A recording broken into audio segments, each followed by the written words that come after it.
été la première à dire, je préfère avoir un 2 chambres salon à Lomé qu'un studio à Paris. Ouais. Et ça, c'est quelque chose, effectivement, tellement de gens se disent, bon, bah, je préfère être à Paris, dire que je suis à Paris. Or, dans quelles conditions tu vis à Paris? Dans quelles conditions tu vis à Paris? Des fois, je suis à Abidjan, je suis dans un taxi. Des fois, je suis à Abidjan, je suis dans une voiture louée ou privée. Je ne fais pas de... À Paris, je prends mon bus, je prends mon métro. Bon, pourquoi je ferais autrement ailleurs, tu comprends? Et je veux rester moi. Si tu restes toi-même, tu n'as pas de galère. On peut ne pas être sûr de son choix de rentrer ou pas rentrer, mais tenter l'expérience. Parce qu'il ne faut pas attendre d'être riche ou d'avoir des économies pour rentrer. Tu rentreras jamais. Qui est salarié et riche? Personne. On va pas se mentir. Miabe Webakers et Leke Mifondo. Aujourd'hui, on est avec la chef de Souza. La chef de Souza qui a répondu présente à notre invitation. Bonjour Olivia, comment ça va? Bonjour Frédéric, je vais bien. Ça va bien? Oui, ça va bien. En forme? Pas trop stressé? Non, ça va. Ok, génial. Donc la chef de Souza a décidé de nous partager avec nous aujourd'hui son retour sur le continent, sur ce qu'elle fait, sur les défis, sur les challenges, sur les réussites qu'elle a eues. Donc avant ça, avant de démarrer cette interview, je vais vous inviter comme d'habitude à faire les 3 gestes qui sauvent, à savoir 1. Aimer la vidéo, 2. Vous abonner et activer la cloche afin de ne rien manquer du contenu qui sort sur Weback to Africa. Et pour finir, ne soyez pas égoïste, partagez l'interview autour de vous parce que ce qu'elle va dire, ça va vous surprendre et vous allez énormément apprécier. Donc, on peut démarrer? On peut démarrer. Génial. Donc, je vais commencer avec cette question qui est très simple, mais à la fois aussi très difficile, sachant que l'être humain est un être complexe. Mais est-ce que tu pourrais te présenter, s'il te plaît? Je suis Olivia de Souza. J'ai 52 ans. Je suis née et j'ai grandi en Côte d'Ivoire. Donc, du coup, je me sentais jusqu'il n'y a pas très longtemps plus ivoirienne que togolaise. Aujourd'hui, je me sens... un peu des deux? Un peu des deux, beaucoup des deux. Et en fait, je conforte ma vision de l'africanité, on va dire. Donc, je me sens africaine, en fait. D'accord. Voilà, je me sens africaine parce que je me sens aussi bien au Cameroun qu'à Madagascar. Donc, voilà, je suis africaine. Ok. Voilà. Ce qui te caractérise, c'est ton africanité. Tu te sens bien aussi bien en Côte d'Ivoire qu'au Togo et que dans d'autres parties de l'Afrique, de l'ouest à l'est, du nord au sud. Mais justement, avant ça, si je comprends bien, c'est-à-dire que toi, tu as grandi en Côte d'Ivoire, mais tu décides non pas de revenir tout de suite au Togo, mais d'abord, tu pars en France, si je ne me trompe pas, c'est ça? Tout à fait. Je pars pas en France. Je vais vivre en France avec ma famille, mes parents, du moins ma mère. Donc, c'est pas un choix personnel. Donc, j'ai un certain âge, j'ai 17 ans, je crois. Donc, ma mère, pour des raisons familiales et personnelles. Donc, et aussi, à Abidjan, il y avait une année blanche qui avait été prononcée. Donc, on se disait, bon, comme on est effectivement français, ma mère était française, donc du coup, elle s'est dit, bon, ben, c'est l'occasion de partir, de faire le pas. Donc, maman, pas de souci, elle avait un métier qui lui permettait de travailler n'importe où dans le monde, donc pas peur, même pas peur. Elle nous embarque, donc 3 enfants à l'époque, et on s'installe à Tours. Donc, du coup, effectivement, c'est pas un choix personnel. Moi, j'aurais plutôt voulu rester en Côte d'Ivoire. Ah bon? C'est particulier parce que, sachant que dans l'imaginaire de beaucoup de personnes, on se dit, mais tout Africain voudrait vivre en Europe, vivre en France, etc. Donc toi, à 17 ans, tu te sens bien en Côte d'Ivoire et tu ne veux pas bouger de la Côte d'Ivoire, c'est ça? Ah non, vraiment. 17 ans, mais tout Africain, non. Certaines personnes, c'est comme partout, certaines personnes veulent faire cette aventure-là, d'autres non. Et pour les Africains qui veulent partir de l'Afrique, qui passent par la Côte d'Ivoire, qui passent par le Maroc, qui passent par même le Cameroun ou l'Afrique du Sud avant de partir en Europe. Comme ça, peut-être qu'ils verront une autre facette de l'Afrique, une autre facette de la vie dans une grande ville, en fait. Et peut-être ça leur permettrait de faire d'autres choix que de partir. Parce que c'est vrai que quand on habite Lomé, qui est un gros village, et qu'on se dit, qu'on voit TV5 ou voilà, et on se dit, ah mais j'aimerais bien vivre dans cette grande métropole, allez à Abidjan. Je pense que vous aurez déjà une idée d'une grande métropole. Voilà, c'est ça en fait. Donc moi, à 17 ans, non, j'étais très bien en Côte d'Ivoire. Je pense que mes frères aussi. On On était à l'école française. On avait des amis de partout, de toutes classes sociales, puisque Abidjan, c'est vraiment, à l'époque déjà, et même aujourd'hui, la capitale de la culture, de l'information. Je veux dire, non, il n'y avait aucune raison de partir d'Abidjan. Ok. Ouais, Ok. vraiment. Donc, voilà. D'accord. Donc, en fait, Abidjan, comme le disait aussi Florent et d'autres web hackers qui disent que finalement, effectivement, c'est la capitale des ripates et qu'il y a tout à Abidjan et que ça convient finalement à des gens qui veulent goûter une certaine forme d'Occident ou de développement qu'on peut retrouver ailleurs. Mais à Abidjan, on va retrouver tout ça. Peut-être contrairement à une ville comme Lomé qui est effectivement plus à taille humaine, dans lesquelles c'est un peu différent, où il y a aussi une certaine forme d'authenticité, moi je dirais, hein, de mon point de vue. D'accord. Tu pars en France en n'ayant pas l'envie véritablement de partir en France, mais quand tu y vas, ça se passe bien. C'est là où tu découvres ta passion, ou bien tu avais déjà commencé à cuisiner. Je veux dire, oui, je savais déjà que j'allais être en fait dans l'hôtellerie, dans la restauration, parce que mon père avait un restaurant, entre autres.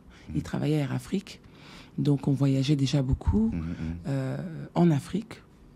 Et mon père avait un restaurant parce que lui, il aime cuisiner, il aime... voilà, mes parents aiment beaucoup recevoir. Donc, en fait, je me voyais bien dans un domaine similaire. Et je recevais déjà beaucoup de monde, je commençais déjà à faire des soirées et tout ça. Mais en rentrant à Tours, donc où j'avais aussi de la famille, des amis, pas encore, mais de la famille, ma vie a continué, en fait. Puisque j'avais pas le... Je suis venue dans de très bonnes conditions. On est arrivé, on avait un appartement, on a commencé l'école, voilà. Donc, je n'étais pas dans une situation de dire que... Non, ma vie a continué. Ta vie a continué. Ma vie a continué, oui. Donc, mais tu découvres quand même la France. Est-ce que tu aimes plus parce que finalement, tu y allais un peu à contre-cœur. Finalement, est-ce que c'est la joie? Est-ce que c'est des déceptions? Comment ça se passe pour toi, ce séjour en France? Comme j'étais avec mes frères et que j'ai retrouvé ma famille, donc... Tu pareil au même? Non, sincèrement, moi, la France, c'est ma deuxième patrie. Hein. Okay. J'ai pas de... Ta deuxième patrie? C'est la Côte d'Ivoire, le Togo? Oui, mais quand je dis maintenant, parce que je suis africaine. D'accord. Donc, la France, c'est ma deuxième patrie. Je me sens autant... Moi, je suis quelqu'un, je m'adapte très facilement. Je pense que c'est dû aussi à mon éducation. Je m'adapte très facilement, donc non. Vraiment, sincèrement, c'est vrai que c'est pas, je suis pas le cliché, quoi. J'ai eu et je passe encore des bons moments en France où j'ai une grande partie de mes amis maintenant aujourd'hui. Donc mes amis sont en Côte d'Ivoire, en France et partout dans le monde. Je commence à m'en faire un peu au Togo, mais c'est vrai que non. Je suis très bien et en France comme ailleurs. Et d'ailleurs, quand je suis arrivée en France en 89, je crois, 88, 89. Je suis partie la première fois, je suis retournée en Côte d'Ivoire qu'en 91, donc après mon bac. En 91, après mon bac. Donc, l'été à Abidjan, avec tous mes amis, on a fêté nos bacs et tout. Et puis, le désir de se dire, je rentre en France, je finis mes études et je rentre.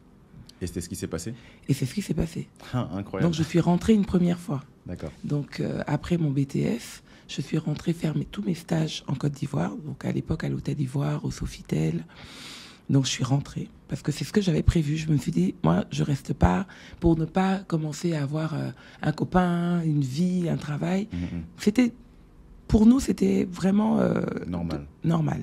On avait fini nos études, on était venus pour nos études, donc on rentrait. Donc, je suis rentrée en 94. Du coup, je travaille jusqu'en 96.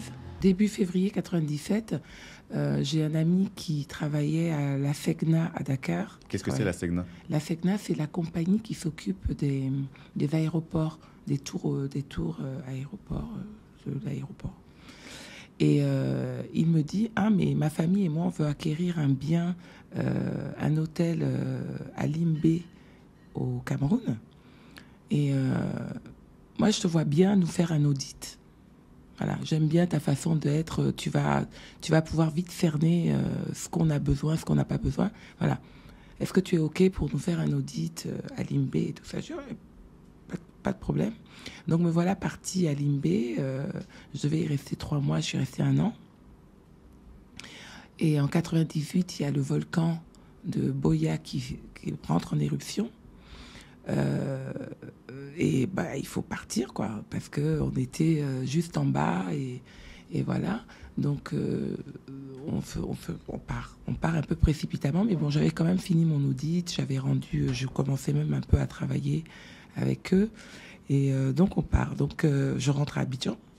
Donc, 98, je sais plus de quand dans l'année. Et puis, je me dis, bon, ben, ok. Là, je commence à voir si je vais pas créer une activité. Donc, cette audit faite, on s'en va. J'arrive à Abidjan en 98. Je me dis, oh, j'ai envie de... Justement, j'avais été un peu seule, un peu indépendante, là, pendant... J'avais pas vraiment de patron, on va dire, parce qu'eux, ils vivaient pas là-bas. Et puis, c'est moi qui décidais. Donc, je me suis dit, bon, ben, j'ai envie de me lancer un peu toute seule. Donc là, je commence à organiser des dîners, des soirées, des connexions, voilà. Donc, du réseautage. Et je commence aussi à faire des plats emportés. Et là, je me dis, bon, bah ouais, pourquoi pas ouvrir un restaurant. Donc, on est déjà en 99. Et puis, septembre 99, premier coup d'État en Côte d'Ivoire. Donc, la situation, ouais, voilà. Et donc, il faut partir. Donc, et là, je pars en France. Okay. Puisque je rentre chez moi. Entre autres, je rentre dans mon autre chez moi. Donc, en 99, je rentre en France. Et puis ben, je reprends un boulot que j'avais laissé en partant. Parce que effectivement, j'ai fait un BTS tourisme, mais j'ai aussi fait une école de commerce en alternance. Donc, la société avec laquelle j'avais fait l'alternance, ben, j'avais commencé à travailler un peu avec elle avant de partir. Et donc, quand je suis revenue, je les recontacte. Je savais qu'il n'y avait pas de problème, donc je reprends un poste, même très inférieur, justement parce que je ne voulais pas me fixer. Okay. Je me suis dit, je reprends n'importe quoi. Okay. Du moment qu'ils ont du boulot, je reprends. Comme ça, quand je veux partir, je ne regrette pas et puis je ne laisse pas une mauvaise image parce qu'on ne sait jamais, justement. Parce que je ne vais pas m'investir dans une fonction 6 mois après, parce que bon, je me suis dit, ça va se calmer, je vais rentrer à Abidjan. Donc, du coup, voilà, donc je recommence à travailler. Et ben voilà, je tombe enceinte de mon premier enfant. Donc là, grande question. C'était pas prévu comme ça. Je devais vivre en Afrique. Donc si je commençais à accoucher en Europe, ça va pas le faire, quoi. Pourquoi? Parce que les enfants auraient l'habitude de la vie européenne. Voilà, tu vois, tout ça, c'était compliqué. Donc il fallait que je me reconditionne. Donc du coup, ben, je finis par accoucher quand même en France. Donc en 2001, donc j'accouche en mars 2001. En septembre 2001, je rentre à Abidjan. En même temps? Oui. En septembre 2001, je rentre à Abidjan avec mon fils en me disant non, il faut que je commence ma vie de femme, du moins de mère, de parent en Côte d'Ivoire, en Afrique, parce que ben c'est ça qui me convient. Moi, je ne connaissais pas la vie de parent en Europe, puisque j'avais grandi avec des parents en Afrique. Donc, je savais comment faire en Afrique. Je ne savais pas comment faire en Europe. En tout cas, je n'imaginais pas comment faire en Europe. Et donc, 2001, on rentre. 2002, ben, malheureusement, je me sépare de son père. Et puis, bon, c'est vrai que je travaillais, mais j'avais repris ma cuisine comme ça emportée. Bon, je vivotais en fait. Je suis quelqu'un, moi j'ai la chance, j'ai pas besoin de grandes choses, je suis pas vénale, donc je m'adapte. J'attends pas, voilà. Et puis bon, j'étais pas partie comme ça parce que mon CDD était terminé, donc j'avais à l'époque quand même, voilà, un peu d'économie devant moi et tout. Donc on reste jusqu'en 2002, et puis encore un petit clash là à Abidjan. Ah oui. C'est quoi? C'était les élections? Oui, c'était les élections. C'était pas... Voilà. Et puis, je suis togolaise, malgré tout. Donc, l'ivoirité, est-ce que ça avait commencé déjà? Ça avait commencé en 90? Bien même. Et je suis togolaise. Tout mon quartier a toujours su que j'étais togolaise, puisqu'ils venaient déjà manger chez nous à l'époque, parce qu'on était des Togolais, on faisait différemment et tout. Et c'est mes amis, ce sont mes frères de quartier. Mais le quartier aussi a changé. Les gens du quartier, les gens avec qui j'ai grandi sont partis du quartier. Donc, ce sont des locataires qui sont dans le quartier. Donc, eux, ils ne nous connaissent pas. Donc, voilà, je ne me sentais pas très en sécurité. Et puis, en fait, ma maison était vraiment le centre du quartier. Parce que tous mes amis, ma famille, tout le monde était toujours chez moi. Donc, c'était... Est-ce que, Olivia, tu pourrais rappeler justement, parce que c'est vrai que moi, ça me parle directement, cette période un peu trouble avec toutes ces questions de l'ivoirité et puis un climat de xénophobie. Est-ce que peut-être tu pourrais en parler un peu, redétailler pour les gens qui découvrent un peu cette période-là où c'est compliqué en Côte d'Ivoire, lorsqu'on n'est pas ivoirien, on va dire, de souche. Voilà, tout à fait. Ben, moi, j'étais ivoirienne. Moi, je suis ivoirienne. Je suis ivoirienne, mais voilà, j'avais cette origine togolaise qu'on avait toujours mis en avant aussi, parce que ça faisait partie de nous. Nos parents étaient togolais. Et là, on s'est retrouvés face à des personnes, à des Ivoiriens qu'on connaissait pas, avec qui on n'avait pas grandi, qui sortaient de je sais pas où, parce que c'est pas mes gens qui t'en voulaient, etc. Qui m'en voulaient ou quoi. C'était vraiment ce peuple ivoirien qui avait ras-le-bol de tout, qui en avait marre. Et puis, il faut savoir que dans le gouvernement de Côte d'Ivoire à l'époque, déjà, et même avant ça, il y avait beaucoup de métissage. C'est ça. Des gens qui viennent de partout. Des gens qui venaient de partout, d'Afrique et d'ailleurs. Ça veut dire beaucoup de métis, beaucoup d'Africains, pas ivoiriens, mais d'origine africaine. Et c'était cette Côte d'Ivoire-là que nous, on connaissait, d'Oufoué. Ben, parce qu'il y avait UR Afrique, il y avait la BAD, il y avait tout, des grandes comment on va dire institutions qui étaient basées en Côte d'Ivoire. Donc, il y avait tout. Moi, le père de mon fils, à l'époque, il était camerounais. Mais il est né, il a grandi en Côte d'Ivoire. Mais tous mes amis autour de moi étaient étrangers, mais ivoiriens. Donc, tous ces gens-là n'étaient pas là. Donc, j'étais, à part mes amis ivoiriens de souche qui étaient rentrés pour quelques-uns, on s'est retrouvés vraiment avec un peuple ivoirien en colère, en fait. Okay. En colère, qui, eux, ne connaissaient pas notre vie. C'est ça. Parce que Oufoué, c'était 93, hein. Oui. Il est parti. Donc, c'est presque une décennie après. Et ils n'avaient pas vécu, nous, ce que nous, on avait vécu, et ils ne comprenaient pas comment on était surpris de ce changement, de ce bouleversement de comportement. Et c'était, oui, la Côte d'Ivoire nous appartient, la Côte d'Ivoire... c'est pour les Ivoiriens. Pour les Ivoiriens, c'était compliqué, vraiment compliqué. Et on ne se sentait pas vraiment en sécurité. Moi, j'avais un passeport à l'époque ivoirien, mais un passeport diplomatique. Parce que mes parents aussi étaient exilés en Côte d'Ivoire, du Togo.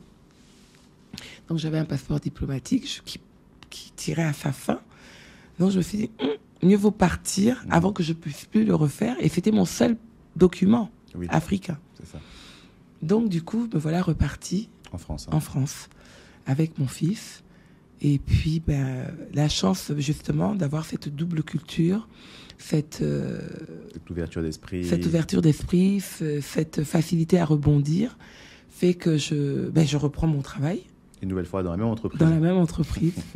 Vive la France. Et puis de la France de l'époque. Oui. Donc, je reprends mon travail. Je m'installe, par contre, je ne m'installe plus à Paris. Je m'installe à Tours. Parce que ma mère y vivait, mes frères y vivaient, ma famille y vivait. Donc, je m'installe à Tours parce que ça allait être plus facile pour la gestion de mon fils. Donc, il est à la crèche à Tours. Je prends le TGV tous les matins. Tous les 2 matins, parce que bon, j'avais la chance d'avoir du monde à Paris pour dormir une nuit ou 2. Et ma mère à Tours pour veiller sur mon fils. Donc, voilà, je reprends ma vie, on va dire, parisienne. Voilà. Et Tourangelle. Donc, cette partie-là de ma vie, bon, ça passe vite. Hein, je reste donc 2002. Ben voilà, les enfants, après, je rencontre un autre conjoint. Les enfants s'enchaînent. Mais là, en 2004, j'ai mon deuxième fils. Et là, je décide vraiment de faire un choix. Qu'est-ce que je veux faire ? Et la cuisine, ça a toujours été quelque chose de très proche de moi. Recevoir... Voilà. Donc, je crée une première table d'hôte avec des amis, avec l'appui d'amis. Donc, Cathy, une amie que je connaissais même pas depuis très longtemps, ma mère qui me soutenait déjà à l'époque. Et puis, elle me dit, au moins, tu es dans ton élément, tu aimes cuisiner et puis tu seras près de tes enfants. Mon conjoint à l'époque est sur Paris. Lui, Paris, c'est le centre du monde pour lui. Il veut pas venir à Tours, il vient que les week-ends. Et je dis, moi, je crée mon activité à Tours. Donc là, j'ouvre une table d'hôte.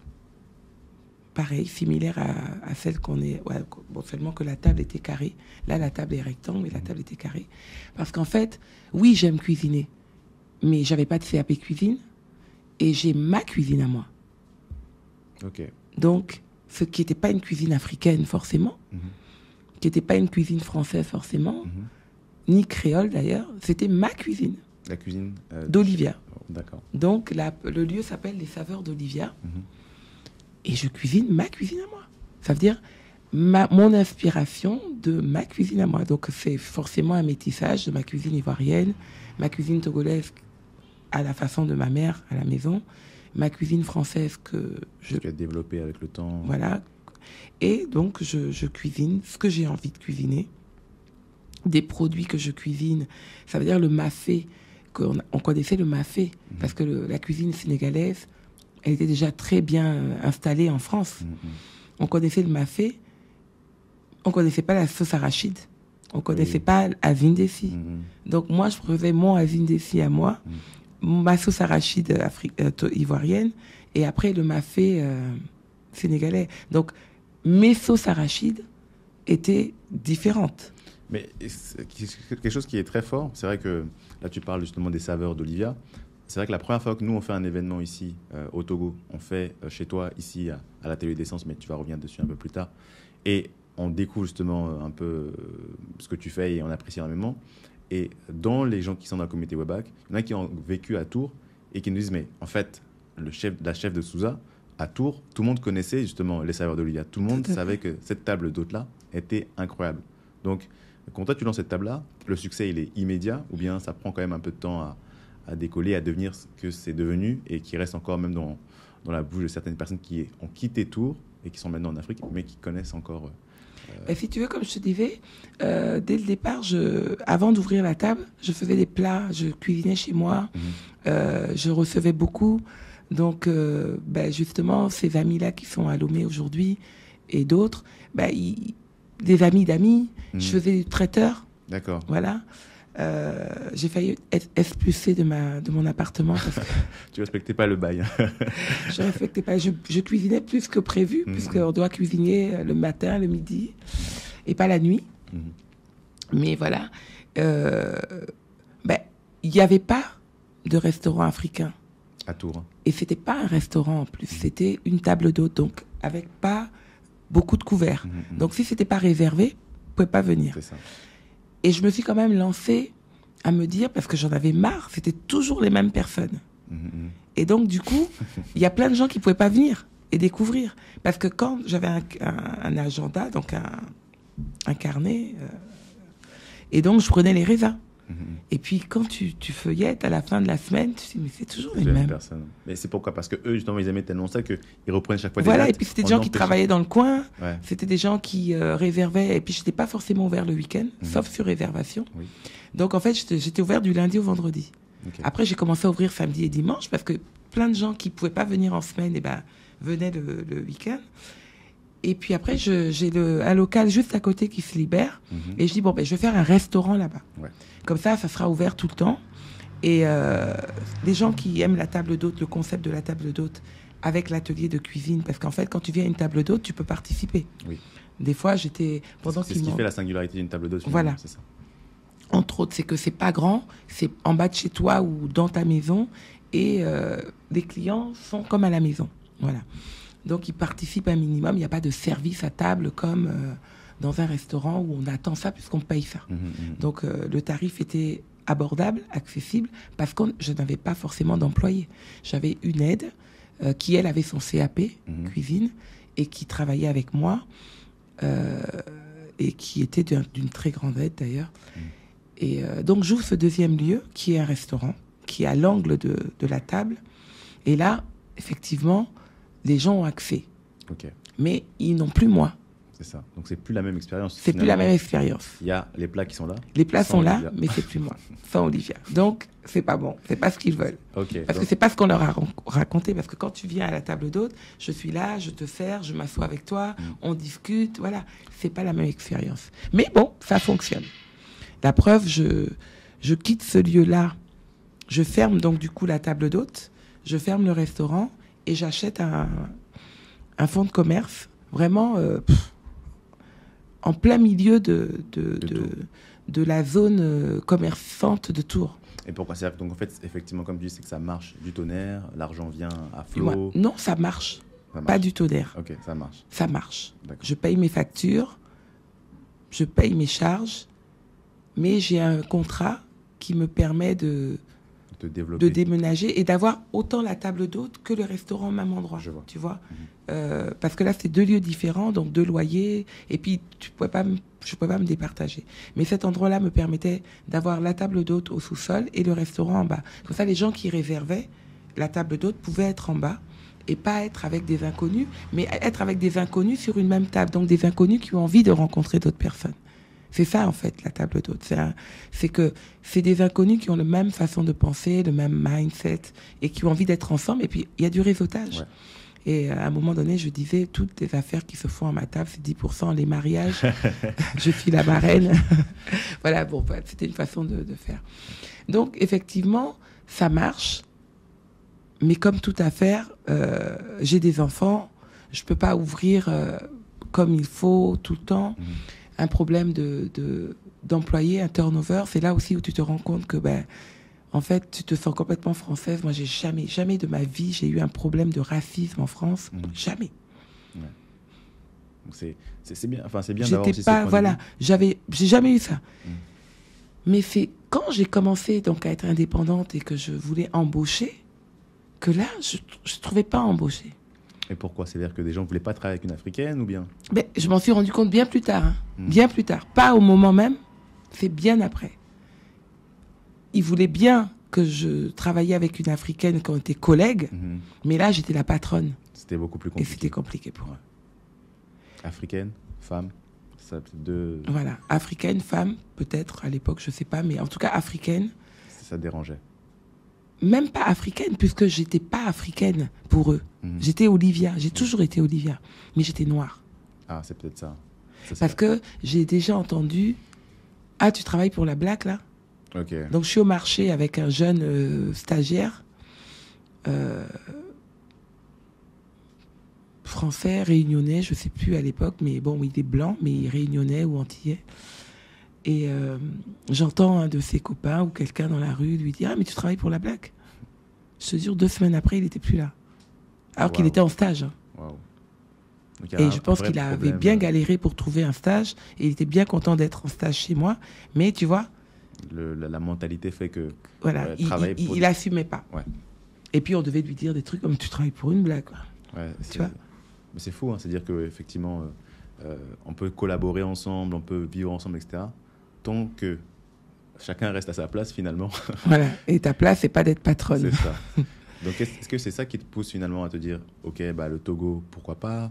Qu'est-ce qui se Non, passe? même pas, parce que je persiste. Je persiste. C'est plutôt pour vraiment c'est un choix personnel et familial. Mon fils aîné allait rentrer en 6e en 2011. L'année scolaire 2012, pardon. L'année scolaire 2012, mon fils aîné allait rentrer en 6e, donc je me suis dit, parce que je voulais élever mes enfants en Afrique. Donc je me suis dit, il faut partir avant son entrée en 6e. Parce qu'après, il va aussi prendre du galon, mes copains, ma famille, gna gna gna. Je voulais pas entendre ça, je voyais déjà... Ça arrivait. Hein. Ça arrivait. Donc on part en vacances en 2000... nos premières vacances avec mes enfants, d'ailleurs, au Togo, c'était en 2010. On vient au Togo avec mes 3 enfants en 2010, avec ma mère. Et on passe 2 mois au Togo. Vraiment super. Je connaissais pas, en fait. Je connaissais pas adulte, le Togo en tant qu'adulte. J'ai connu le Togo, comme je te disais au début, mes parents étaient exilés en Côte d'Ivoire. On n'est pas venu souvent en vacances. On est venu en vacances au Togo vraiment petit. Mais dès qu'on était 12, 13 ans, 14 ans, on venait de moins en moins. Mon dernier été en Afrique était au Togo. Donc j'avais 17 ans. Donc j'ai passé mon dernier été. Donc je ne connaissais pas le Togo hors vacances, en fait. Et en tant qu'adulte. Je n'étais pas revenue au Togo en tant qu'adulte. Donc du coup, j'emmène mes enfants en vacances à Lomé avec ma mère et tout. On passe 2 mois. Super. Mon père vit toujours en Côte d'Ivoire. Donc l'été 2010, on part en Côte d'Ivoire 2 mois. Et en 2011, l'été 2011, on passe en France. Bel été. Je continue à travailler. j'avais déjà vendu mon commerce en février 2011. Donc, en fait, l'été 2011, donc je m'occupais de mes enfants jusqu'en septembre en me disant, bon, ben, je range, je réfléchis. Le départ était, je me rappelle, j'avais mis 4 cantines dans le couloir de mon appartement et je disais aux enfants, quand vous pensez à un truc que vous voulez ramener à Lomé, mettez-le dedans. Comme ça, on vide en même temps. Et pourquoi Lomé? Parce que j'ai demandé à mes enfants, vous voulez aller où? Par rapport aux vacances qu'ils ont Par passées. rapport aux vacances qu'ils ont passées. À Lomé ou en Côte d'Ivoire? Et ils m'ont dit à Lomé. C'est surprenant parce que c'est vrai que beaucoup de gens disent mais Abidjan est beaucoup plus dynamique, il y a beaucoup plus d'activités à faire pour des jeunes, etc. Où Lomé, ça est beaucoup plus calme. On peut se dire c'est plus parental, familial. Pourquoi ce choix m'a plu aussi?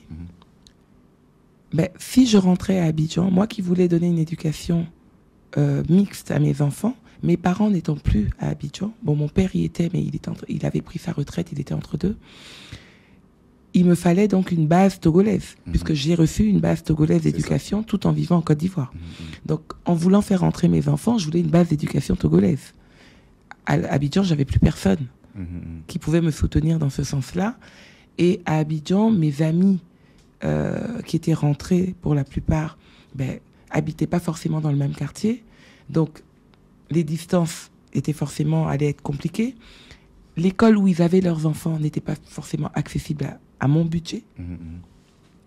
Donc, pour moi, c'était très clair. J'allais pas recommencer à vivre comme je vivais en Europe, avec 4 fois moins de moyens, me mettre la corde au cou, quoi. C'est ça. Hors de question. Sachant qu'Abidjan est une ville très chère, etc. Abidjan est une ville chère, mais Abidjan est une ville occidentalisée. Les Ivoiriens ont toujours eu un pied devant par rapport aux autres Africains, parce que ça fait longtemps qu'on connaît les Blancs, je veux dire, on a toujours vécu avec, voilà.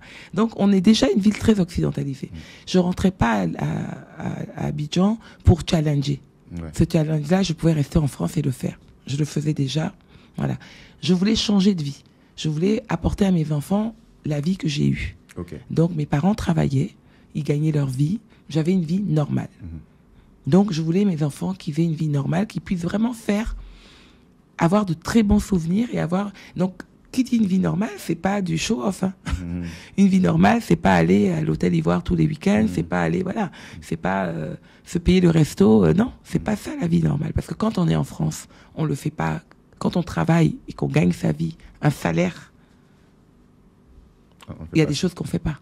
En tout cas, pas au quotidien, pas de façon hebdomadaire. On se fait un resto par mois et encore si on a envie ou besoin, s'il y a une occasion, mais on a une vie normale. Et je voulais cette vie normale-là pour mes enfants, et à Abidjan, ça n'allait pas pouvoir. Donc, on rentre au Togo, ils étaient contents. Donc, septembre 2012, on rentre au Togo. Mais j'avais gardé mon appartement à Tours, c'est jamais. Donc, je me suis dit, on rentre au Togo. Moi, j'étais toujours auto-entrepreneur en France. J'avais encore quelques contrats, donc j'y vivais en partie. J'avais un pied là-bas, un pied ici. J'étais en famille, mais moi, j'étais pas encore en famille, mais j'étais bientôt en famille dans la mesure où je suis rentrée en septembre 2011 et en novembre 2011, je rencontre la personne qui va être mon mari quelques années plus tard. Donc, du coup, je pouvais partir, faire ce que j'avais à faire en France et revenir sans crainte puisque mes enfants avaient déjà un foyer organisé et voilà. Ça s'est fait très, très vite. Comme quoi aussi, comme je dis, il y a beaucoup de gens autour de moi qui se disent oui, on va rentrer pour trouver un mari ou une femme ou est-ce qu'on sera sur la même longueur d'onde, mais on est des êtres humains, je veux dire. Après, d'éducation, c'est fait, il faut fréquenter des gens du même milieu, social, pas forcément, mais du même milieu éducatif. Parce que on peut avoir fait des mêmes études, travailler dans les mêmes boîtes, mais on vient pas de familles identiques. Et c'est ça aussi que l'expatriation joue énormément. Parce que le jour où on a un problème, ou le jour où on a besoin, quelqu'un qui s'est fait tout seul, donc qui est parti pour ses études, les parents ne subvenaient pas à ses études, qui a galéré et tout ça, quand vous vous retrouvez dans une situation où tu dis, mais Ego, mon frère, aide-moi là. Du coup, moi je peux pas. Parce que lui, il a déjà il a sa façon de penser qui est différente. Il va te dire, mais go, c'est toi-même qui es venu, hein, donc gère-toi. Tu vois ce que je veux dire? Donc, il faut pas se mettre dans des situations où les amitiés aussi sont très difficiles. Parce que on est amis, oui, et des fois très bons amis, et on le reste, mais on est amis, et du jour au lendemain, on peut ne plus être parce qu'on n'est pas sur la même longueur d'onde. Moi, j'en avais rien à foutre de ne pas avoir de voiture. Je suis rentrée en 2012 à Lomé. J'ai travaillé tout de suite parce que j'ai la chance d'avoir mes mains qui peuvent... et je peux travailler de mes mains. Donc, j'ai travaillé tout de suite. Je travaillais dans un restaurant, mais je n'étais pas en cuisine. J'étais gérante du restaurant. Donc, je gagnais 300 000 francs par mois. Donc, ça fait à peu près moins de 500 €, c'est ça? Voilà. Et mes enfants étaient tous les trois dans une école qui finissait à 13 ou 14 heures, parce que c'était ça ma condition aussi de choix de l'école, pour qu'ils n'avaient pas à revenir à l'école, parce que ça, c'est du transport. Donc, j'ai fait mes petits calculs. Je crois que c'est 140 000 l'année. Parfait. Une petite école où j'ai retrouvé d'ailleurs plein de gens de ma génération que je ne connaissais pas, mais qui étaient aussi sur le retour. Génial. Donc, et qui avaient mis leurs enfants dans cette école-là, parce que la directrice et fondatrice de l'école était aussi une répate. Voilà. Donc, on était dans un schéma de pensée, voilà, un peu similaire. Voilà. Ça. Et eux, ils venaient commencer leur nouvelle vie à Lomé. On avait à peu près le même âge, donc les enfants, voilà. Et j'avais aussi 1 ou 2 cousins qui avaient leurs enfants là-bas. Et j'avais surtout pas envie de challenger, de courir. Donc, j'avais pas de voiture. Je prenais un taxi qui déposait mes enfants à l'école, que je copartageais avec d'autres personnes qui avaient un coût. Moi, je prenais mon ZEM pour aller au boulot, qui était vraiment à 5 minutes en ZEM de chez moi. Mais j'avais honte de rien. Mais entre-temps, mon conjoint, qui n'était pas encore mon conjoint, mais avec qui je sortais, mon père, les gens me voyaient sur des ZEM à Lomé, parce que tu as vu mon allure, je suis reconnaissable. J'avais pas de casque à l'époque, après j'en ai eu, mais ils prenaient des photos qu'ils envoyaient à mon père, qu'ils envoyaient à mon copain. On pourrait les montrer dans la pour vidéo. dire, mais regarde, achetez-lui une voiture. Parce que pour eux, je sortais d'une famille qui avait les moyens. Et je ne pouvais pas me permettre de prendre un... Mais j'ai dit, mais non, c'est le moyen de transport togolais. Il y a plus de ZEM que de taxi. Effectivement. Donc pour moi, il n'y avait aucune honte à prendre un ZEM. Tu comprends ce que je veux dire? C'était le moyen de transport local. Mais je ne pouvais pas mettre 3 enfants sur un ZEM. Ce n'était pas possible, donc je prenais un taxi. Donc pour moi, j'avais aucun problème avec ça. Mais c'est des gens qui commençaient. Mon père qui me dit, mais c'est quoi ton histoire? Tu veux, je t'envoie mon chauffeur, partageons. Nanana. Après, mon copain me déposait au travail. Mais tu vois, c'était vraiment le truc. Et moi, j'étais révoltée par rapport à ça. Je dis, mais vous, laissez-moi prendre mon ZEM. Après, mon patron me dit, bon, je vais te donner une voiture de fonction. Parce qu'effectivement, je rencontrais des gens au travail qui, après, quand ils me croisaient au feu sur le ZEM, et ça, c'est une mentalité la gérante que moi, je ne pouvais pas accepter. Et je ne pouvais pas, moi, me changer ma façon d'être. Mais c'est surprenant parce que c'est vrai que là, tu nous parles de cette mentalité que toi, tu as eue qui est très singulière. Mais justement, lorsqu'on a été en Côte d'Ivoire, où c'est très show-off aussi, où les gens veulent se montrer, ils roulent dans des dernières voitures, même s'ils n'ont pas forcément l'argent pour payer. Ça, c'est pas moi. C'est un peu une caricature. Moi, à Abidjan, je prends mon Wara, je prends mes taxis. Tout le monde me connaît. Et c'est pour ça, justement, c'est ça qui fait ma singularité. Donc, j'étais la plus togolaise des Ivoiriennes. Et aujourd'hui, je suis peut-être la plus ivoirienne des Togolaises. Mais je te dis, je m'adapte. Et j'ai jamais eu honte. Et mes amis le savent. Je te jure, des fois, je suis à Abidjan, je suis dans un taxi. Des fois, je suis à Abidjan, je suis dans une voiture louée ou privée. Je ne fais pas de... À Paris, je prends mon bus, je prends mon métro. Bon, pourquoi je ferais autrement ailleurs? Tu comprends? Et je veux rester moi. Je veux pas péter plus haut que mon cul, comme on dit. Parce que la vie, là, c'est comme ça. Donc, si tu restes toi-même, tu n'as pas de galère. Il faut rester soi. Je pense qu'on est arrivé à un moment où beaucoup de gens veulent rentrer et chacun avec son aventure, chacun avec sa décision, son choix. Mais comme tu dis, entendre le partage d'expérience peut faire prendre confiance à certains de se dire, mais oui, pourquoi je me prends la tête? Tu vois? Pourquoi je me prends la tête? Parce que c'est vrai qu'il y a beaucoup de gens qui se disent, mais si je vais rentrer, je vais gagner beaucoup moins d'argent. Si je vais rentrer, comment je vais faire pour ci ou pour ça? Mais tu vas rentrer, tu vas gagner beaucoup moins d'argent parce que tu auras beaucoup moins de choses à dépenser. tu ne seras pas dans les mêmes conditions, tu n'auras pas les mêmes besoins. Ouais, clairement. Ça, c'est... Moi, j'étais la première à dire, je préfère avoir un 2 chambres salon à Lomé qu'un studio à Paris. Ouais. Et ça, c'est quelque chose, effectivement, tellement de gens se disent, bon, bah, je préfère être à Paris, dire que je suis à Paris. Or, dans quelles conditions tu vis à Paris? Dans quelles conditions tu vis à Paris? Et pourtant, j'étais vraiment pas à plaindre. Moi, j'avais un F3, je veux dire, vraiment pas à plaindre. J'ai jamais eu à plaindre. Mais, voilà, et comme je dis souvent, j'ai plus de carte bleue à débit différé. Mais oui, il faut s'adapter à sa nouvelle vie.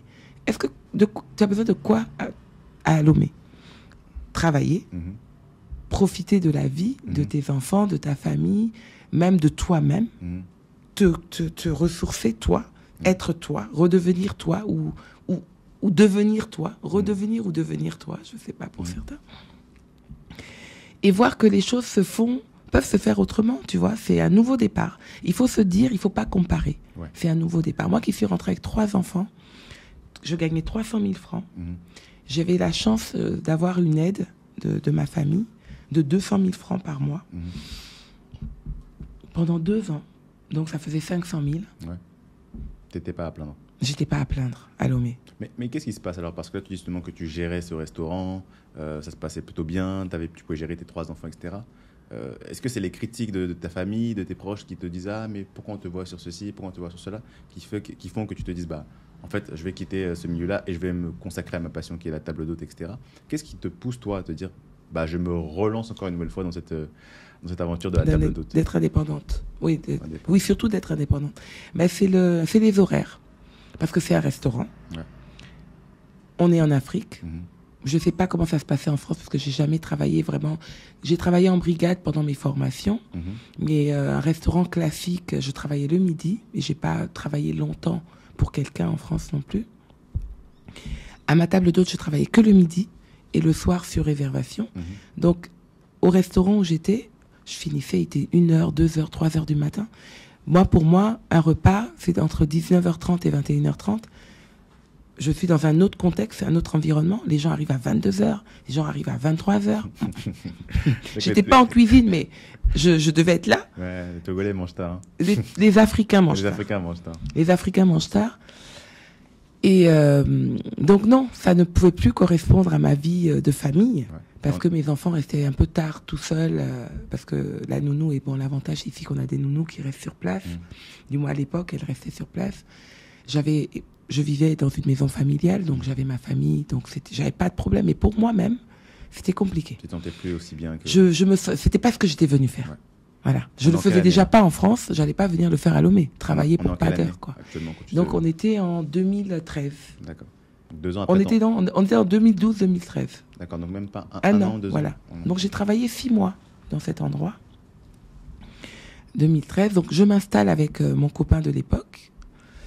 Et donc du coup, voilà, vie de couple.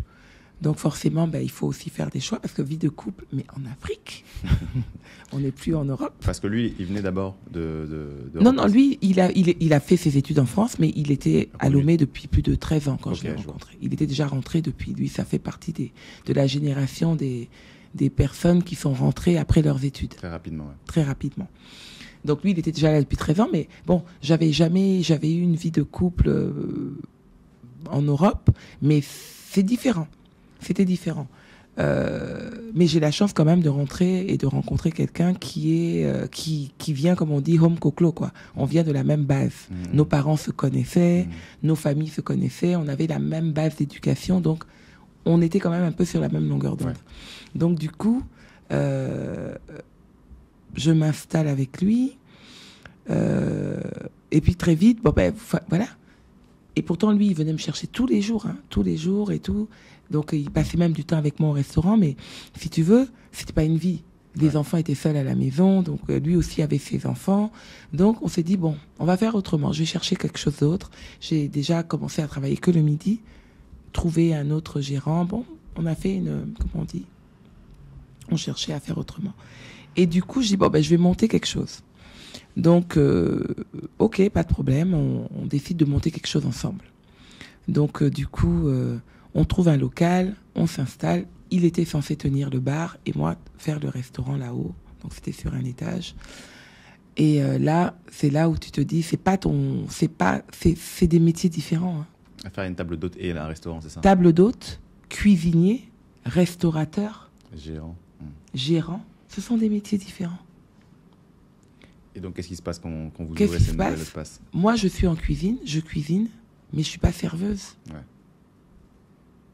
Donc, il faut embaucher des serveurs, mais qui servent pas comme moi je veux qu'on serve mes clients. C'est ça. Et je me suis au Togo. Je suis avec un homme qui est connu, qui a son monde, qui a son réseau. Et il a des personnes qui n'ont pas envie de se faire servir par sa femme, parce que eux, jamais leurs femmes ne serviront ne me serviront ou servira à l'extérieur de chez eux. Ils nous reçoivent chez eux, c'est normal, tu sers à la maison. Mais à l'extérieur, jamais ils permettront que la femme... Voilà. Un serveur, oui, on vient dans ton restaurant, mais c'est les serveurs qui nous servent, c'est pas... Et ça, comment tu le découvres? C'est qu'on le dit à ton mari, on te dit, moi, ça me met très mal à l'aise. On le dit à mon mari, j'ai pas les clients que je pensais avoir. Ouais. Mon mari connaît énormément de gens, j'ai pas les clients que je pensais avoir, mais son bar en bas, il est plein. Que leurs copains les servent, ça les dérange pas. Mais que la femme de leurs copains les serve, ça les dérange. C'est beaucoup plus... Donc ma salle en haut est vide, le bar en bas est plein, donc on me dit maintenant de descendre les plats au bar, et puis... les serveurs du bar vont gérer. C'est pas ça que je suis venu faire. Donc là, au bout de combien de temps tu te dis, ok, bon, ça aussi je laisse? 2 ans. 2 ans. Au bout de 2 ans, je laisse. Et puis c'est vrai que travailler en couple, en Afrique, ça peut être très agréable. Parce qu'on est dans un environnement très sympa. On n'a pas les mêmes codes, et puis on n'a pas les mêmes charges. Mais ça peut être aussi, comme j'avais un restaurant et lui un bar, moi je partais forcément avant lui. Ouais. Et il rentrait après moi. Donc on se retrouve encore dans le même problème, dans la même problématique où on n'est jamais ensemble au même moment à la maison. Donc au bout de 2 ans, on ferme et j'aménage la table d'hôte. Je dis aussi, j'ai toujours mon pied-à-terre en France. Je suis toujours entre Paris, du moins Tours et Lomé. Parce que c'est à Tours que je me sens encore le mieux. C'est ça. C'est à Tours que je me sens encore le mieux. Et quand j'ai besoin... Mieux qu'à Lomé encore? Moi. D'accord. Pas ma famille. Ma famille est bien à Lomé. Mais moi, Olivia, je ne me retrouve pas encore. D'accord. Parce que... Au niveau de la langue, est-ce que ça va? Est-ce qu'il y a toujours ces différences culturelles? Au niveau de la langue, je parle français. Je comprends tout. Je parle Mina. Je parle pas Mina correctement, mais je comprends tout, puisque mes parents m'ont toujours parlé Mina, donc je comprends Mina. Tu peux pas m'insulter, me critiquer en Mina, je te répondrai. Ouais. Mais je ne réponds pas en Mina. Okay. Donc du coup, non, ça c'était pas un problème. Mais j'étais bien accompagnée, donc du coup, quand on me critiquait ou qu'on me disait des choses que je pouvais pas comprendre, qui étaient en verlan ou en Mina, c'est ça, en argot. Comme mon conjoint était là, il pouvait répondre à ma place. Ouais. Et puis c'était aussi, moi, ça me protégeait. Que les gens pensent que je ne parlais pas Mina. Parce que je pouvais entendre ce qu'ils pensaient que je n'entendais pas. Donc ça m'a beaucoup aidé aussi sur ce plan-là, et ça m'a permis aussi de prendre des décisions sur ma vie. Mais j'avais besoin de mon bol d'air. Et mon bol d'air, c'était partir à Tours. Okay. Ou à Abidjan d'ailleurs. Et à l'époque, je prenais même le car STC, parce que je n'avais pas forcément les moyens de prendre l'avion. Je prenais le car STC pour partir, mais j'avais toujours mon aller-retour pour la France. Génial. Parce qu'il y avait ma mère en France, il y avait mes frères, il y avait ma famille, mes amis, ma vie. Donc ce sont tes repères. Et j'étais seule à Lomé, qu'avec mon conjoint et mes enfants et mon père. Donc quand il faut être chillé, tu chilles avec qui? Tu vois? Parce qu'on a nous aussi, tu vois, c'est pas tout de rentrer. Il faut rentrer, mais en se disant, soit on se reconstruit une vie, mais avec le travail que je faisais, je connais beaucoup de gens, mais ce ne sont pas forcément mes amis. C'est ça, parce que créer du lien, créer la connexion que tu as avec tes propres amis. Voilà, c'est pas ça. Ce sont des connaissances. Je me suis fait quelques amis à Lomé, mais ma base des amis, heureusement, vive WhatsApp, quoi. Donc, heureusement qu'il y a WhatsApp, et voilà. Donc, on fait cette partie-là. 2015, on arrête. Il se trouve que je suis enceinte de ma fille. Donc, je fais mon dernier service. Je me rappelle, je fais mon dernier service fin juin 2015. Et j'accouche le 2 juillet 2015. Et j'avais déjà un marché j'avais un marché de traiteurs le 4 juillet 2015. Donc, j'ai accouché le 2 juillet d'un 4e enfant. Mon conjoint me regarde, tu es sérieux là, tu vas aller faire le boulot? Je me dis, c'est maintenant que ma vie commence, du moins. Il va falloir que je peux pas m'arrêter de travailler. Ouais. C'est ça en fait. C'est que ici il y a pas de, comment on va dire ça, il y a pas de CAF, il y a pas d'aide à l'emploi, il y a pas de chômage. Ouais. Je veux dire, je finis de travailler, j'ai mes économies et encore j'en avais pas beaucoup, j'en avais même pas du tout, je pense. Et il faut que je continue à travailler, je peux pas m'arrêter. Et ça, c'est ça un peu la grosse difficulté que j'ai en tant qu'entrepreneur au Togo, du moins en Afrique même. C'est que si jamais je ne travaille pas, l'argent... Si je ne travaille pas, je n'ai pas d'argent. Ouais. Et je ne vis pas d'amour et d'eau fraîche, faut pas croire, loin de là. Les apparences sont peut-être trompeuses, mais comme on dit, mieux vaut faire envie que pitié. Mais voilà, je ne fais pas pitié, mais je veux dire, je ne travaille pas, je n'ai pas d'argent. Ouais. C'est automatique, c'est aussi simple que ça. C'est tout simple que ça. Ouais. Donc, tu as ton service de traiteur, et c'est à partir de ce moment-là, donc en 2015, que tu lances l'atelier d'essence. Est-ce que dès le début, ça s'appelle comme ça s'appelle l'atelier d'essence? Oui, ça s'appelait l'atelier d'essence. Génial. Donc, ça fait 8 ans, dans la 8e année. Voilà. En juillet prochain, ça fera 9 ans. Voilà. Donc, ça fera 9 ans. Et est-ce que tu peux nous en dire un peu plus, c'est quoi le concept derrière l'atelier d'essence? Pourquoi selon toi, c'est un espace singulier? Je crois comprendre d'ailleurs que c'est le seul atelier de cuisine à Lomé, pour l'instant en tout cas. Pour l'instant en tout cas. Mais il en faut d'autres, pourquoi pas? Qu'est-ce qui fait sa singularité selon toi? La singularité de l'atelier, c'est que les gens se sentent en sécurité ici, sur le plan culinaire et sur le plan humain. Parce que, comme on dit, tout ce qui se dit ici reste ici. Ouais. Tu es dans un restaurant, tu as un rendez-vous, tout le monde t'a vu. Les gens qui viennent là et qui se retrouvent ici, ils vont pas aller dire qu'ils ont vu un tel, parce qu'ils veulent pas que l'autre lui dise qu'ils l'ont vu. Tu comprends ce que je veux dire? Je vois ce que tu veux dire. Voilà. Donc, j'ai vu qu'à Lomé, il manquait ça. Et que les Togolais étaient un peu pudiques, un peu trucs. Donc, en tout cas, les gens qui étaient sur cette longueur d'onde-là, qui avaient envie d'un endroit comme ça, ont trouvé leur endroit. On avait commencé par 8 couverts, je crois. Et au début, je sais pas, des gens voulaient pas comprendre ma table. Et il y a des clients qui arrivaient sans réserver, sans prévenir, qui comprenaient pas pourquoi il y avait 2 grandes tables de 4, en fait, au début, au même endroit. Et après, mon mari m'a dit, du moins mon conjoint à l'époque, parce que c'était pas encore mon mari, me disait, bon, t'as qu'à séparer tes tables, tu mets deux, tu vois, donc imagine, tu vois le lieu. Ouais. Je dis, mais comment tu veux que je sépare mes tables? C'est un petit lieu, donc ils vont s'entendre. Ok, ouais. Je l'ai écouté. J'avais deux tables là. Non, une table là, une table là. Ça faisait 4 tables de 2. Donc ça fait 8. Donc j'ai toujours eu cette truc-là. Et puis ici, j'en avais aussi. Là, je crois que j'avais 2 grandes tables de 4. Ouais. Donc ça faisait 16. J'étais pas dans mon truc, servir une table, j'étais pas serveuse, quoi. Et puis j'arrivais, c'était pas ce truc-là. Et puis tu peux pas parler avec tout le monde, puisque chacun a sa propre conversation. Ouais. Alors que quand on est sur la même table, ils conversent tous ensemble. Ouais. Et ils sont venus pour ça, pour une expérience. Et ils ont emmené quelqu'un pour lui faire découvrir le lieu. Si vous êtes à 2 en train de parler, c'est plus pareil. Ouais.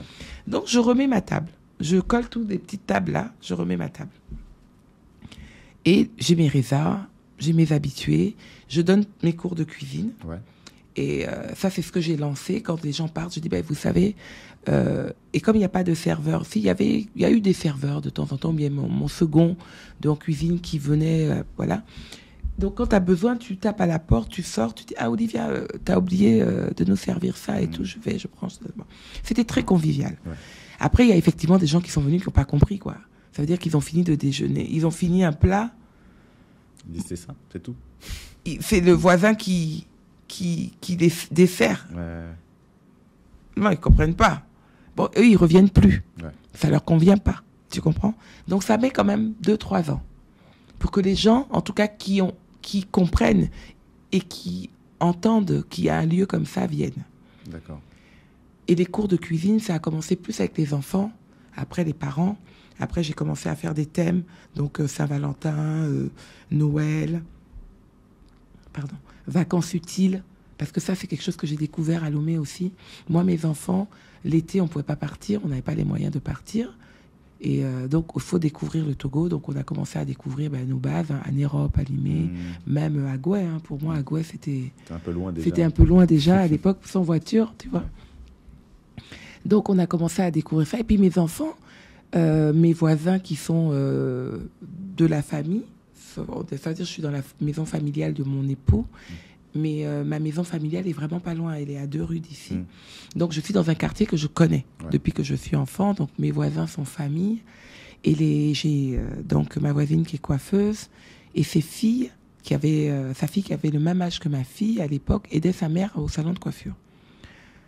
Et il y avait 2 enfants qui venaient pour le salon de coiffure, et j'ai dit, mais tu fais une formation pour les enfants? Elle me dit oui, qu'elle fait vacances utiles. Donc le matin, il y a un prof qui vient faire des devoirs de scolaire et l'après-midi, les enfants apprennent à coiffer. Je dis mais c'est génial.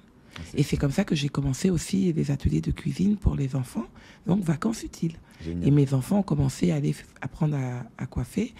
Je me rappelle, je sais plus, un de mes cousins avait un chantier, et mon fils passait beaucoup de temps avec ses enfants. Et puis un jour, il est rentré, il me dit « Ah, mais maman, moi, je veux apprendre à faire des briques et tout ça. » Donc, je lui ai fait faire un moule. Et voilà. C'est parti comme ça. Et c'est parti comme ça. Et donc, les vacances d'après, donc 2016, 2017, mes enfants partaient pour faire vacances utiles. Donc, plomberie, menuiserie, sur les chantiers avec un copain entrepreneur. C'est génial ce que tu racontes, parce que c'est vrai qu'on entend beaucoup, et même des gens qui font partie de la communauté Webactovka, et c'est marrant parce qu'ils viennent aussi d'Abidjan et qui disent oui, mais si on compare à Abidjan, il n'y a pas grand chose à faire, etc. au Togo. Finalement, ces activités-là, on se les crée soi-même à travers ce type de choses, donc vacances utiles. Mais c'est ce qu'on fait même en Europe. Qui à part mettre les enfants au centre aéré, sincèrement, entre nous, soit on a payé le billet toute l'année pour rentrer dans son pays d'origine, donc toute l'année on paye le billet pour rentrer dans son pays d'origine. Une fois dans l'année, on se fait un Milan ou un Madrid ou Porto, voilà, quand on a les moyens, parce qu'il y a des gens qui ont les moyens de le faire, avec enfants et même sans enfants. Il y a des jeunes, il y a beaucoup d'afros qui gagnent très bien leur vie en Europe et qui ont les moyens de faire plein de choses aussi. Mais le français ou le togolais moyen ou l'ivoirien moyen, il ne peut pas faire ça. Il ne peut pas faire ça. Quelqu'un qui gagne normalement sa vie ne peut pas faire ça. Tout le monde ne peut pas faire ça. Mais, et tout le monde gagne normalement sa vie. Je veux dire, même si tu as un salaire, ton salaire de Lomé, c'est ton salaire, pour toi, est normal. Maintenant, si tu as une autre source de revenus, c'est ça qui fait ton plus. Mais même en Europe, aujourd'hui, on cherche une autre source de revenus. C'est pas qu'en Afrique, quoi, je veux dire. Mais c'est vrai qu'en Afrique, il y a beaucoup de salariés entrepreneurs. Ça a toujours été. Moi, ma mère, elle était salariée en Côte d'Ivoire, mais elle avait sa propre clinique. Elle était propriétaire de sa propre clinique.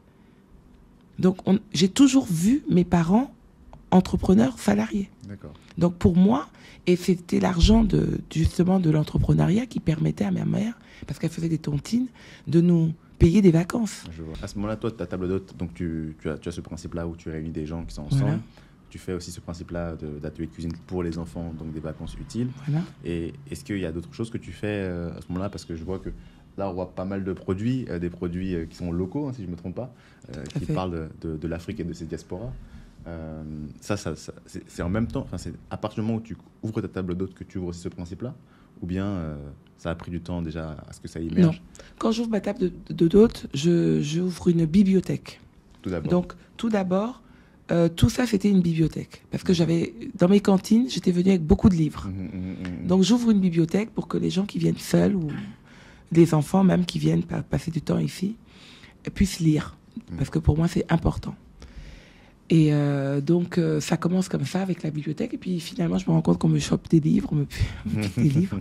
Et si j'ai ramené mes livres, c'est parce que j'y tiens aussi. Ouais. Et puis, j'en ai besoin pour mes enfants. Parce que aussi, ils lisent beaucoup. Et voilà. Donc, du coup, j'enlève ma bibliothèque privée d'ici. Et je crée une librairie. Donc, tous ces livres-là sont à vendre. Okay. Donc, et à ma grande surprise, j'ai déjà renouvelé au moins 5 fois. Wow. Depuis 2000, j'ai commencé ça quand je suis revenue, parce que j'étais repartie entre-temps en France. En 2018, je me suis retrouvée Covid, du moins bloqué en France pour le Covid. Donc je suis partie en 2018 et je suis revenue à Lomé en 2021. Ok. Avec des présences à Lomé. Donc, comme quoi, malgré le Covid, on avait la possibilité de voyager quand même pour certains. Et donc, je suis rentrée, mais je suis partie de nouveau quasiment 3 ans en France, pour des raisons familiales. Waouh. Et donc, la table était fermée. Pendant ces 3 années, puis effectivement, c'était compliqué de faire des lieux de rassemblement, voilà. etc. Par rapport à la situation. Du moins, 2018-2019, on pouvait encore, mais c'est comme ça que j'ai commencé justement à faire mes tables d'hôtes pop-ups en France. D'accord, ok. Avec des restaurants connus ou pas connus, voilà, j'ai commencé à faire ma table d'hôte, à faire voyager ma table d'hôte. Donc, qui dit table d'hôte, donc afro. Donc, c'était pas forcément de la cuisine togolaise. Et ma table d'hôte n'est pas forcément une cuisine togolaise. C'est la cuisine que j'ai envie de faire au moment où j'ai envie de le faire. Donc, c'est ce que j'ai commencé à faire en France. Et je me suis fait repérer et on m'invitait dans des lieux insolites. Là, je me fais repérer aussi par Canal+, qui créait donc une émission de cuisine africaine. Donc, les cuisines d'Afrique. Et qui a été inséré après dans leur magazine Les Cuisines. Donc je fais partie de la première saison donc, de cette émission de cuisine africaine. Donc là, quelques mois de tournage, quelques semaines de tournage, on book un certain nombre d'émissions. Donc ça, c'était en 2019. Donc 2020, y a le Covid. Donc je suis bloquée en France. Et là, je me retrouve à Tours avec mes enfants. Et je ne peux pas travailler, je n'ai pas de revenus. Oui, parce que tu travailles justement, ton activité est très liée à mon travail. Moi, je ne travaille pas, je n'ai pas d'argent. Enfin, donc, quand je ne travaille pas, il faut vous dire que j'ai de l'argent. Du moins, j'ai de quoi tenir un mois ou deux. Et je ne suis pas paresseuse, ce n'est pas la paresse, mais je préfère dire non que oui, il y a quelque chose qui ne va pas dans mon sens. Et ça, j'ai eu du mal ici aussi au Togo avec ça, parce que les gens m'ont traité de paresseuse, ou bien de snob, ou bien de fille de riche, ou de femme de riche. Non, c'est faux. Je préfère dire non que de faire quelque chose qui ne me convient pas et où je suis sûre que ça va être pas bien. Ça me correspond pas. Ça veut dire que je peux pas aller travailler et faire un devis de tel produit et on va me mettre au devant d'un buffet ou d'un menu et qu'on va ramener d'autres choses dedans qui ne me correspondent pas et c'est moi seule qu'on va voir. D'accord. Parce que c'est moi qui suis quand même à la base du menu. Donc, les gens vont voir, mais ils vont manger certaines choses de moi, certaines choses qui ne sont pas de moi, mais pour eux, tout est de moi. Effectivement, ce sera affilié au leader. Forcément, je suis là, donc c'est moi. Oui. Quand tu reviens justement au Togo, c'est à ce moment-là que ta table d'hôtes réouvre. Tout à fait. Est-ce que c'est à ce même moment-là que tu décides de vendre des plats et des produits locaux oui. C'est une nouvelle activité. Est-ce qu'il y a d'autres choses que ta table d'hôtes fait? Tout à fait. Donc, ma table d'hôtes fait des produits que je vends, que je fais moi-même, des produits d'ailleurs et du Togo aussi, de personnes que j'aime, donc des produits que j'aime moi. Donc c'est ce que je propose à mes clients, que je fais découvrir. Donc ici, il y a quasiment que des produits togolais faits par des Togolais et par moi. Il y a quelques produits gabonais qui sont faits par une amie gabonaise que j'aime beaucoup et j'adore ces produits. Il y a aussi des produits béninois. Ma table d'hôtes fait traiteur, mais sur la base de mon menu à moi. Voilà. La table d'hôte donne des ateliers de cuisine. Génial. Voilà. Donc, et c'est d'ailleurs une des activités qui marche le mieux en atelier, parce qu'on fait un atelier de cuisine et on déjeune ou on dîne.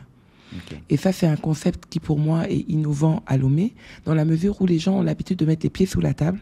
Et il y a beaucoup de gens qui ont envie de faire un autre type d'activité. C'est ça. Forcément, le but, c'est de manger. On mange très bien à Lomé. Comme je dis à ma table d'hôte, sincèrement, pour moi, ça paraît tellement ridicule de faire un à des mains ou un fêterie, parce que je le ferai pas aussi bien que j'aime le manger. C'est ça. Est-ce que tu m'entends? Voilà. Donc, je continue à manger le à des mains et le fêterie de la personne qui le fait comme j'aime. J'apprends à des personnes à faire des choses que moi j'aime faire et que je sais très bien faire. C'est top. Et je sers aussi en traiteur des plats que je maîtrise, que je sais faire et que j'ai envie de faire découvrir à mes clients en leur disant sortez de votre zone de confort.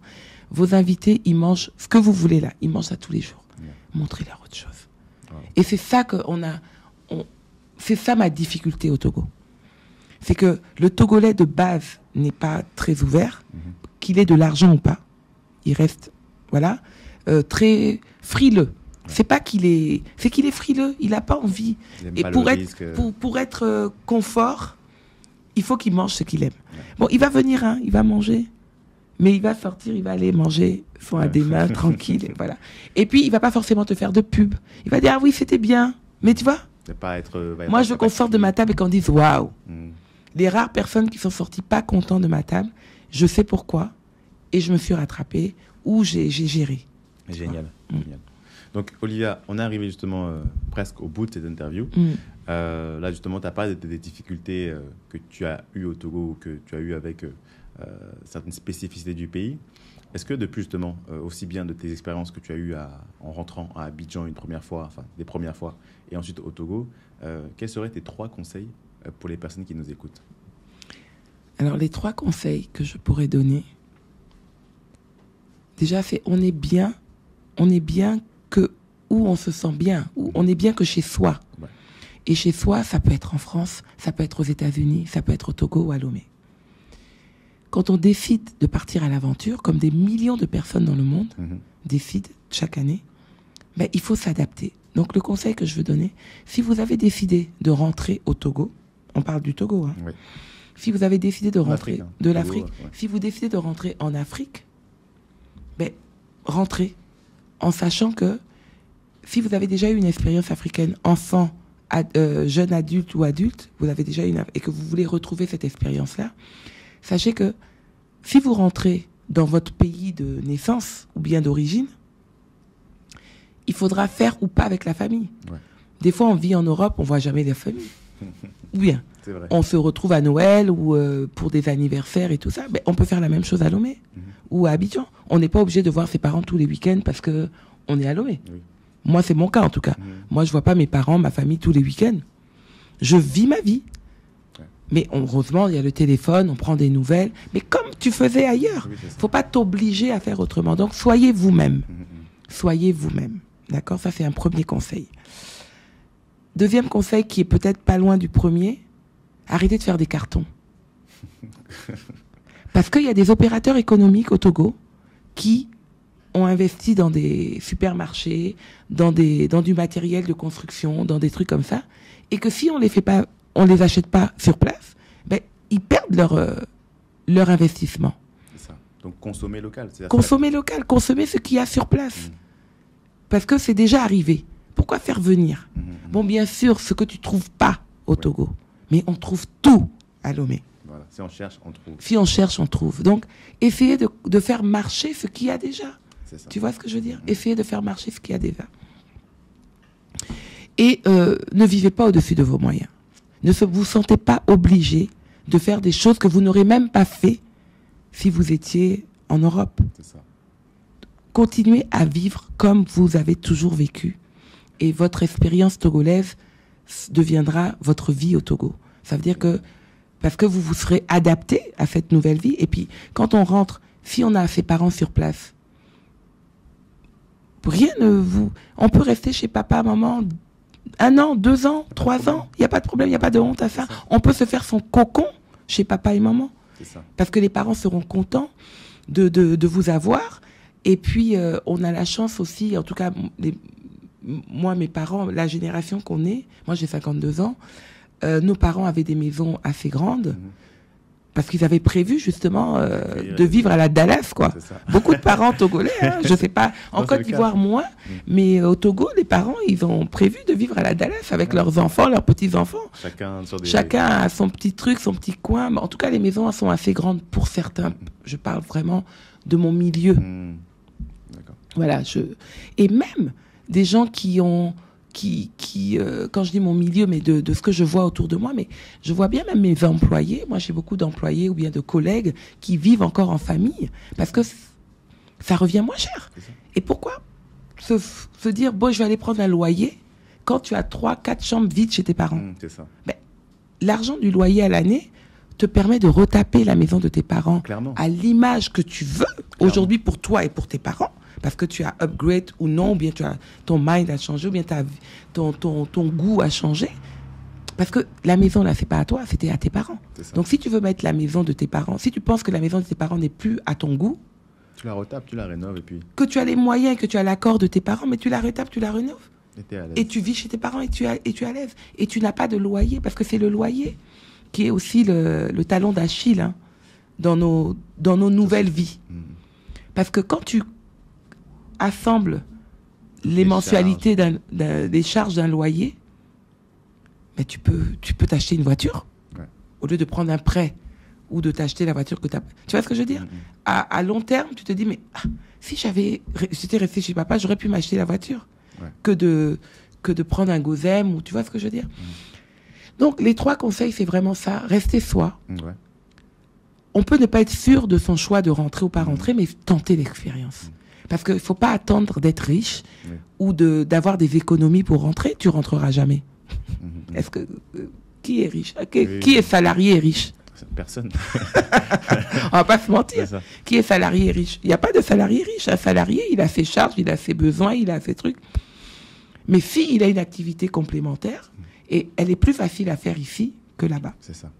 Donc, si tu rentres, que tu trouves... Et puis, arrêtez de dire, je vais gagner moins. Mais tu vas gagner moins parce que tu vas dépenser moins.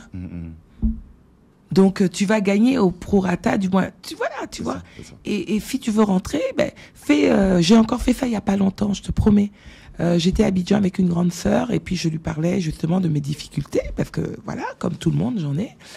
Et c'est vrai que l'idéal pour moi aujourd'hui, ça serait de plus travailler à Abidjan parce que je m'y sens mieux, parce que j'ai plus d'enfants en bas âge. Donc, je peux challenger moi, tu vois. Je ne challenge pas ma famille. J'ai une petite encore en bas âge, mais je suis en couple. Je travaille partout dans le monde. J'ai mes charges, j'ai mes dettes. Tout le monde a ses problématiques. Et pour rentrer un peu plus de flou, je me suis dit, il faut que je bosse un peu plus à Abidjan, tu vois. Et elle me dit, Olivia, regarde bien. On a pris une feuille. Avantage, inconvénient de travailler à Abidjan. Avantage, inconvénient de travailler à Lomé. Mais je suis rentrée à Lomé. Très rapidement. Très rapidement. Parce que j'ai plus d'avantages de vie, de confort et même pécunier à vivre au Togo qu'à vivre à Abidjan, même aujourd'hui. C'est fort. Tu vois? Donc, c'est juste une question d'être soi, en fait. Voilà, les conseils, oui, c'est bien. Moi, je conseille, mais je fais, heureusement. Donc, le plus gros conseil, Le plus gros conseil, c'est d'être soi. D'accord. Être soi. Et s'écouter. Donc, écoutons-nous. On a tout le monde a cette petite voix-là, cette petite vibration. Quand tu prends une décision, quand tu parles de quelque chose, mais écoute-toi et dis, mais vas-y. Non, mais je le fais pas. Mais non, je dois pas le faire. Mais si tu dois pas le faire, le fais pas. D'accord. Merci beaucoup, Olivia, pour ces belles paroles, pour ces 3 conseils, ces conseils, et pour ce mot de la fin. On va clôturer cette interview. Je vais vous inviter, celles et ceux qui nous ont écoutés, à faire les 3 gestes qui sauvent, comme énoncé initialement, à savoir aimer la vidéo, c'est très important pour le référencement. Je vais vous inviter à la commenter en disant ce que vous en avez pensé, ce sur quoi vous auriez aimé que Olivia creuse, ce que vous avez énormément apprécié. N'hésitez pas à dire en commentaire votre petit aperçu, vos petites observations par rapport à cette vidéo. Et puis 3, partagez-la autour de vous à celles et ceux qui veulent rentrer en Afrique, celles et ceux qui sont intéressés par l'univers de la restauration, de l'univers culinaire, etc. en Afrique. Si jamais certaines personnes veulent te contacter, comment elles font? C'est plus sur LinkedIn, plus sur Instagram? Je suis plus sur Instagram. Je pense aujourd'hui, c'est mon réseau préféré. Ouais. D'accord. Donc n'hésitez pas à contacter Olivia directement s'il y a des choses que vous vouliez, des questions que vous voulez lui poser ou des commentaires que vous voulez lui faire directement. Donc je vais clôturer l'interview et comme je dis souvent en Mina, et Zindé.